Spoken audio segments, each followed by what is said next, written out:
Selamat pagi, nama saya Francisca dari kelas A2 pagi, NIM 19104169009.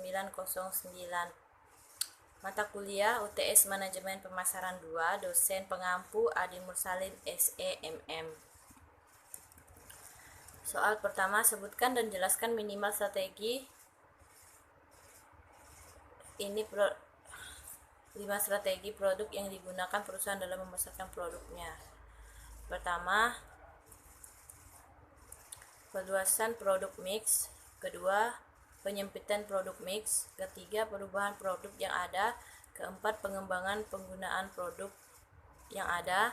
Kelima, menentukan posisi produk. 6, trending up dan trending down. 7, diferensiasi dan segmentasi pasar. 2, jelaskan tahapan-tahapan dalam proses manajemen pemasaran.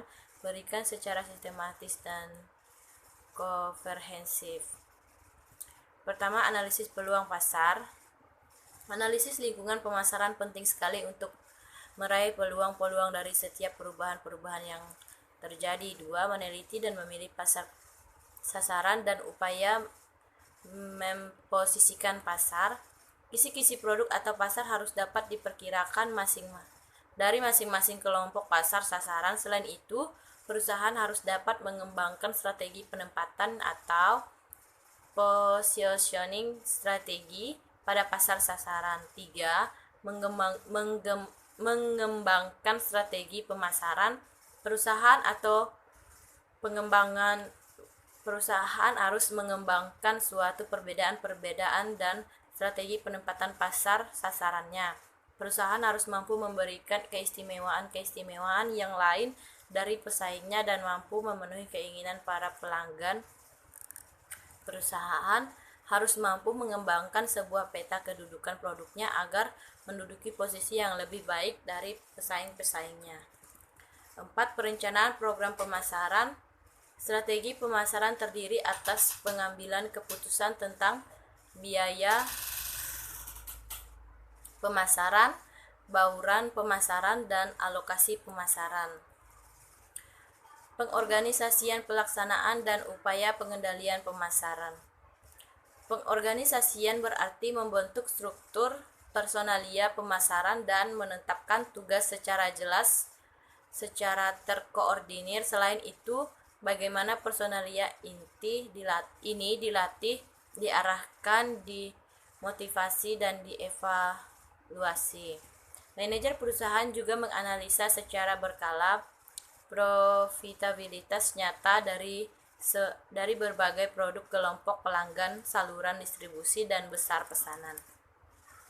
3, jelaskan strategi harga promosi yang diterapkan oleh perusahaan dalam jangka meningkatkan penjualan produk perusahaan. Ketahuilah target pasar Anda sebelum memulai menerapkan strategi pemasaran produk Anda. Optimalkan strategi pemasaran dengan menggunakan sosial media. Menawarkan produk secara gratis adalah salah satu contoh strategi pemasaran yang efektif. Memilih tempat strategis adalah salah satu cara memasarkan produk yang tepat. Memberi insentif untuk rekomendasi, menjalin hubungan baik dengan konsumen, memanfaatkan teknik pemasaran mulut ke mulut. 4, sebelum sebuah perusahaan dapat membuat strategi pemasaran, perusahaan tersebut harus mengevaluasi kondisi persaingan, kondisi internal perusahaan, dan lingkungan eksternal. Jelaskan elemen-elemen internasional dan eksternal market environment. Lingkungan internal pemasaran atau bauran pemasaran. Pada umumnya, aspek pemasaran meliputi kegiatan-kegiatan yang berkaitan dengan perencanaan barang, penetapan harga, program promosi, saluran distribusi. Lingkungan internal non-pemasaran. Aspek non-pemasaran adalah kegiatan-kegiatan fungsional atau operasional perusahaan selain kegiatan pemasaran, antara lain produksi, personalia, keuangan, penelitian dan pengembangan, administrasi, dan sebagainya. Lingkungan eksternal non-makro. Lingkungan Lingkungan eksternal makro. Kondisi perekonomian, hukum politik dan peraturan pemerintah, kependudukan dan keseimbangan lingkungan, teknologi, sosial dan kebudayaan. Lingkungan eksternal makro, pemasok, pesaing, perantara, pasar. Yang kelima, konsumen dapat dibagi menjadi jenis konsumen bisnis atau organization konsumen dan konsumen akhir atau final konsumen. Jelaskan perbedaan antara kedua jenis konsumen tersebut.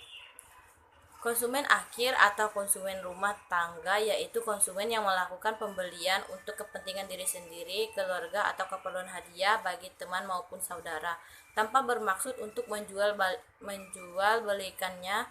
Dengan kata lain, pembelian dilakukan semata-mata untuk keperluan konsumen sendiri.